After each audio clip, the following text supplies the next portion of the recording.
देखो भैया, बर्बादी के जो दिन है ना वो कंटिन्यू चालू हैं और कल मार्केट ने बहुत बड़ा गिफ्ट दिया। मार्केट ने कल 36,000 और अकाउंट से सफाया कर दिया म्यूचुअल फंड का, क्योंकि म्यूचुअल फंड वालों को रात को अपडेट मिलती है। लेकिन आज की वीडियो में दो बुरी खबर और रहेगी। अब देखो, मेरा मन नहीं होता सुनाने का, लेकिन जो मार्केट सेंटीमेंट चल रहे हैं, दो बुरी खबर और है, लेकिन आपके लिए दो अच्छी खबर भी है। एक अच्छी खबर में आपके लिए एक अच्छा सा स्टॉक बता दूंगा, फंडामेंटल बता देंगे उसके बारे में, वो नोट कर लेना। लॉन्ग टर्म के लिए रिकमेंडेशन नहीं है, लेकिन चाहो तो कर सकते हो, ठीक है। स्टॉक ठीक ठाक है और साथ ही साथ एक अच्छी खबर रहेगी। तो वीडियो पूरी देखोगे ना, काफी कुछ इंफॉर्मेशन मिलने वाली है। पहली बात, जो सबसे पहले जो दो बैड न्यूज के बारे में बात करेंगे ना, थोड़ा लिटरली थोड़ा सीरियस वाली है और यहां से ऐसा लगता है कि मार्केट में और गिरावट हो सकती है। क्यों हो सकती है मैं आपको बताऊं। कल की वीडियो में जैसे हमने कंटिन्यू किया था कि जब शुरुआत हुई थी, शुरुआत बहुत अच्छी थी, दिसंबर बहुत अच्छा था, अक्टूबर नवंबर बहुत ठीक ठाक था, लेकिन 9 जनवरी तक आप देखो, 9 जनवरी को जहां 27% पोर्टफोलियो रह गया था मेरा, कल 10 जनवरी को स्क्रीनशॉट भी आपके सामने है ही, चेक कर सकते हो, 23%, मतलब 10 जनवरी को 27% जो मुझे दिख रहा था रिटर्न, 23% हो गया यार। मतलब आप देखो, मार्केट की गिरावट इतनी तेजी चालू है कि पोर्टफोलियो आपका मतलब पूरी तरह बर्बादी की ओर लगातार चल रहा है। ये इंपॉर्टेंट है। अब देखो, जो मैं आपको बताने वाला हूं, ये तो पहला मुद्दा रहा। मैंने कुछ ना पैटर्न देखा है। देखो, म्यूचुअल फंड का पोर्टफोलियो लगातार गिर रहा है, वो अलग बात है, लेकिन जो लोग शेयर मार्केट में निवेश कर रहे हैं, वो मैंने पैटर्न देखा है। वो पैटर्न में थोड़ा सा आपको यहां मोटिवेशन भी मिलेगा, सीख भी बहुत मिलने वाली है, तो बड़ा इंपॉर्टेंट रहेगा, खासकर जिन्होंने 2020 से स्टार्ट किया है इन्वेस्टमेंट। और इसके बाद जो दो थोड़ी बैड न्यूज उसके बारे में डिस्कस करेंगे हम लोग। सबसे पहले मैं अपना पोर्टफोलियो स्टॉक का चेक कर रहा था। स्क्रीन मैं आपके सामने ना स्क्रीन रिकॉर्डिंग भी दिखा दूंगा, सामने लगातार चलेगी। जो स्टॉक इसमें दिखाए गए हैं कोई रिकमेंडेशन के लिए नहीं है, आप जस्ट जनरल चेकआउट कर सकते हो। मेरा एक दूसरी जगह मैंने अकाउंट ओपन किया है अपना स्टॉक के लिए, तो मैंने जो इन्वेस्टमेंट इसमें किया है ना, आप देखो, ये इन्वेस्टमेंट है 2020 से लेके 2022 तक। 2020 से जो मैंने इन्वेस्टमेंट स्टार्ट किया है 2022 तक, उसका रिटर्न पहले 44% था, अब दिख रहा है 37.53% रिटर्न। डिसेंट रिटर्न है। ये आप पैटर्न देखोगे ना, बहुत कुछ सीखने को मिलेगा। देखो, बर्बादी हो, ये सब चीजें चल रही है, नेगेटिव खबर तो चल ही रही है, लेकिन ये चीजें थोड़ी सी आपको ना मतलब अच्छा फील कराएगी डेफिनेटली। 2020 से 2022 तक 44% का रिटर्न दिख रहा था स्टॉक्स में। शेयर की बात करूंगा क्योंकि बहुत लोग शेयर में भी इन्वेस्ट कर रहे हैं, 37 अभी दिख रहा है।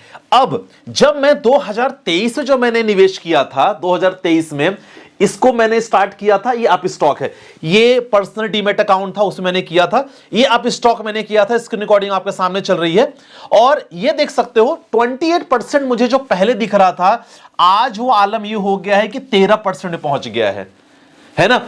कब इन्वेस्टमेंट कब शुरू किया मैंने? इन्वेस्टमेंट चालू किया 2023 में। लेकिन सबसे बुरा हाल पता है क्या है? सबसे बुरा हाल है 2024 में मैक्सिमम इन्वेस्टमेंट मैंने ग्रो से किया, जस्ट टू चेकआउट की देखते हैं कैसा है। ग्रो से मैंने मैक्सिमम स्टॉक्स मैंने बाई किए। छोटी सी रिकॉर्डिंग है, रिकमेंडेशन नहीं है कि आप लोग करो। अब 2024 से मैंने ग्रो एप्लीकेशन के माध्यम से लिया, बहुत सारे स्टॉक्स ले लिया, निवेश किया। आलम यह है कि अभी ये -15% पे है 2024 में। अब जो लोग 2024 को ये सोचेंगे कि शेयर मार्केट में कंपनियां खराब हैं, बेकार हैं, तो सर आपके लिए थोड़ा सा ये मोटिवेशन जरूरी है कि अगर आप अच्छी कंपनी पकड़ोगे और थोड़ा समय दोगे, सर रिटर्न अच्छा बनेगा। टाटा पावर की बात करता हूं मैं, 101 रुपए में पकड़ा था मैंने, आज लगभग 4 टाइम्स हो गया है। रिकमेंडेशन अगेन नहीं है, ठीक है। ये चीज हो तो फर्क क्या पड़ा, मतलब समझ में आया कि देखो, पैसा बनता है लेकिन समय के साथ बनता है। चलो, ये थोड़ी अच्छी खबर। देखो, दोनों चीजें आपको बताता रहूंगा, ये अच्छी खबर। अब देखो, दो बुरी खबर जो आपको दिखाना बहुत जरूरी है। सबसे पहली बात करें कि हम लोग कुछ दिन पहले ना क्रूड ऑयल के बारे में बहुत बात कर रहे थे कि देखो यार, ये क्रूड ऑयल का प्राइस बढ़ना नहीं चाहिए।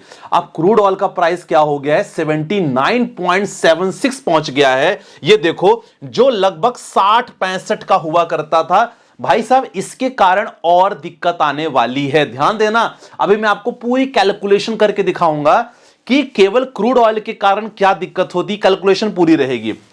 ₹79 का क्रूड ऑयल पहुंच गया है। अगर इसका प्राइस लगातार बढ़ेगा सर, ट्रांसपोर्टेशन बढ़ेगा, आपके घर में जो सब्जियां हैं, मसाले हैं, इनका प्राइस बढ़ने वाला है। मतलब महंगाई का स्तर इस तरह बढ़ने वाला है। इसीलिए कुछ दिन पहले जब ईरान इजराइल का वॉर चल रहा था, मैं सब लोगों से यही बात कर रहा था कि मनाओ आप लोग कि क्रूड ऑयल का प्राइस बढ़ना नहीं चाहिए। कच्चा तेल यार, इसी से हमारे अगर देश की बात करें तो रिन्यूएबल सोर्स ऑफ एनर्जी पे लगातार काम कर रहे हैं, विंड एनर्जी पे काम कर रहे हैं, क्योंकि हम लोग ये मंगवाते हैं बाहर से, हमारे देश में तो होता नहीं है। और अगर क्रूड ऑयल की बात करें तो इंडिया 4th लार्जेस्ट कंट्री है जो क्रूड ऑयल मंगवा रहा है अपने पास। मतलब हमें किसी और पे डिपेंडेंट होना पड़ रहा है क्रूड ऑयल के लिए, हमारे पास तो है ही नहीं। अगर ये महंगा है तो इसको मंगवाने के लिए जो कॉस्टिंग देनी पड़ रही है वो डॉलर में देनी पड़ रही है। डॉलर का प्राइस आपको देखना पड़ेगा। डॉलर का प्राइस एक समय जो बहुत कम था, अभी पहुंच गया है 86.20। ये देखो 86.20 डॉलर का प्राइस था। मतलब हमारे लिए तो क्रूड ऑयल का प्राइस भी बढ़ गया, हमारे लिए डॉलर का प्राइस भी बढ़ गया।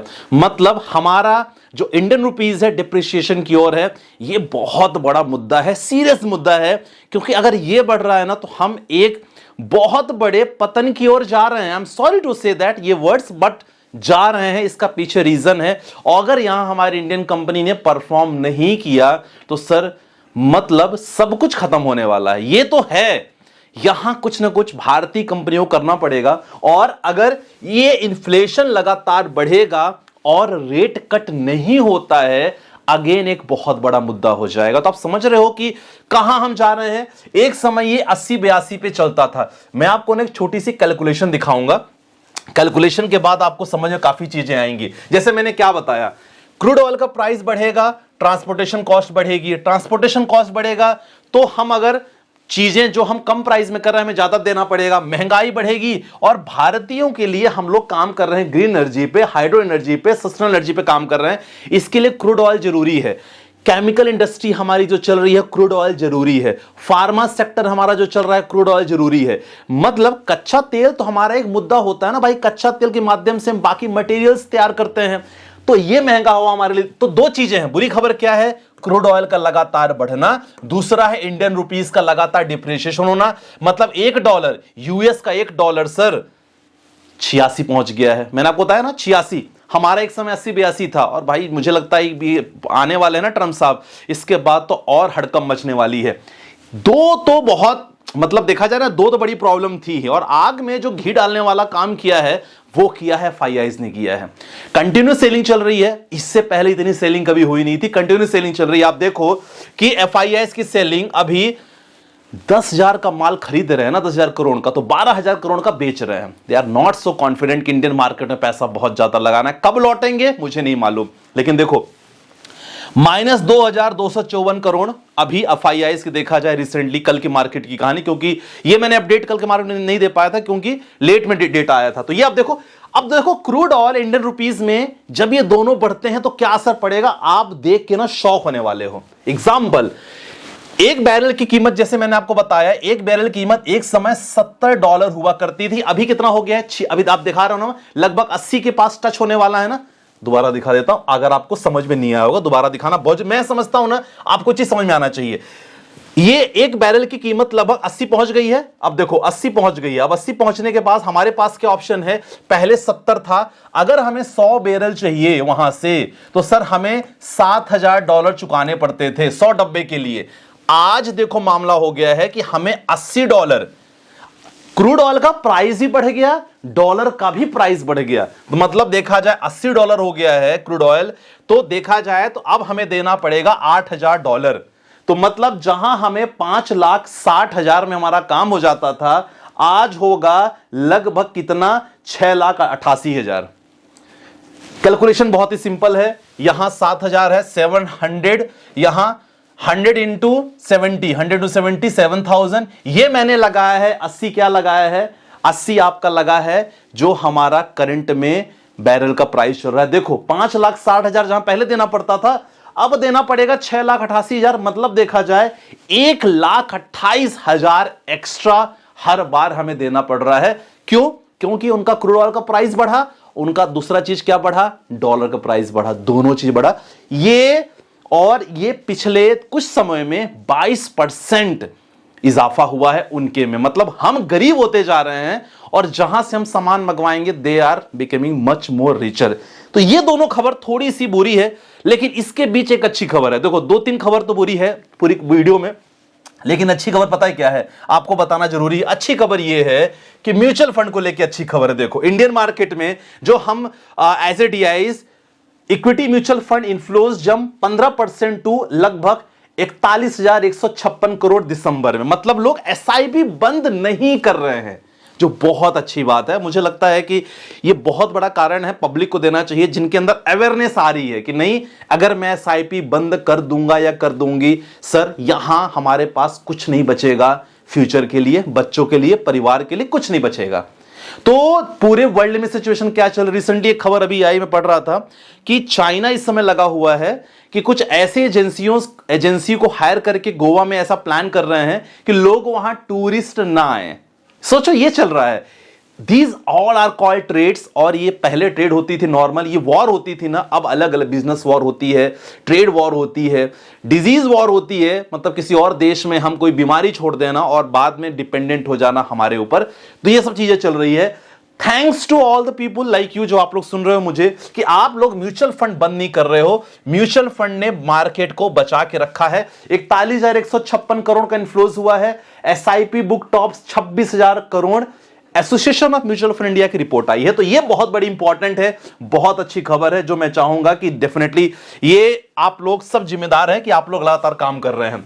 हमें क्या करना है ये आप सबको पता है कि भाई साहब सबसे इंपॉर्टेंट है बजट टैक्सेशन बहुत इंपॉर्टेंट है। 1 तारीख को जो बजट आएगा ना, बहुत इंपॉर्टेंट है। अगर बजट में टैक्सेशन को लेकर कुछ छूट मिलती है, बहुत अच्छी खबर रहेगी सर।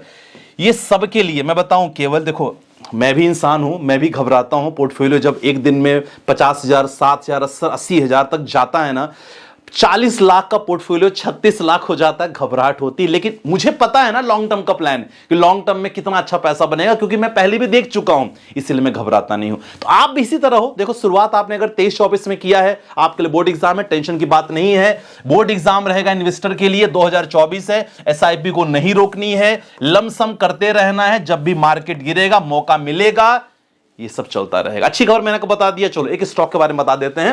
रिकमेंडेशन नहीं रहेगी। देखो हम लोग हमारे हाथ बंधे रहते हैं। हम लोग डायरेक्टली किसी स्टॉक को ये नहीं बोल सकते कि आप लोग खरीदो। जिस स्टॉक के बारे में डिस्कस करने वाला हूं, इसका फंडामेंटल ठीक है और आप चाहो तो लॉन्ग टर्म के लिए प्लान कर सकते हो। जी हां, आईआरसीटीसी स्टॉक। अगर देखा जाए ये स्टॉक अभी 62,332 करोड़ का मार्केट कैप। स्टॉक पी और इंडस्ट्री पी लगभग आसपास है। आरओसी आरओई जबरदस्त है। प्रमोटर होल्डिंग 62.4 प्रमोटर होल्डिंग है। और अगर आप देखा जाए रिजर्व इनके पास 3,363 करोड़ का रिजर्व है। कंपनी का कर्ज काफी ना के बराबर है। आईआरसीटीसी आपको पता है कि पब्लिक सेक्टर एंटरप्राइजेस, रेलवे की टिकट बंद नहीं होगी। रेलवे सेक्टर की बात करें तो अगर रेलवे सेक्टर में आईआरएफसी, आरवीएनएल, इरकॉन, रेलटेल अगर ये बढ़ते हैं, सबसे ज्यादा लास्ट में फायदा होता है आईआरसीटीसी को। तो ये चीज हमने प्लान किया। बिजनेस हमें इंपॉर्टेंट देखना बहुत जरूरी है। कंपनी का बिजनेस देखो, कंपनी का फंडामेंटल चेक करो, और यस लॉन्ग टर्म में निवेश रहोगे तो डेफिनेटली इसमें पैसा बनाने से आपको कोई नहीं रोक सकता। तो अगर मैं बात करूं आईआरसीटीसी का, देखो अगर शेयर की बात करें तो अच्छा खासा रिटर्न भी दिया है। मैं लॉन्ग टर्म की हमेशा प्लान करता हूं। कोई स्टॉक अगर आप लिखते हो, कम से कम अगर 5 साल का लेते हो सर, आपको अच्छा पैसा बन सकता है। 5 सालों में 334% बुरा नहीं होता यार, अच्छा खासा रिटर्न है।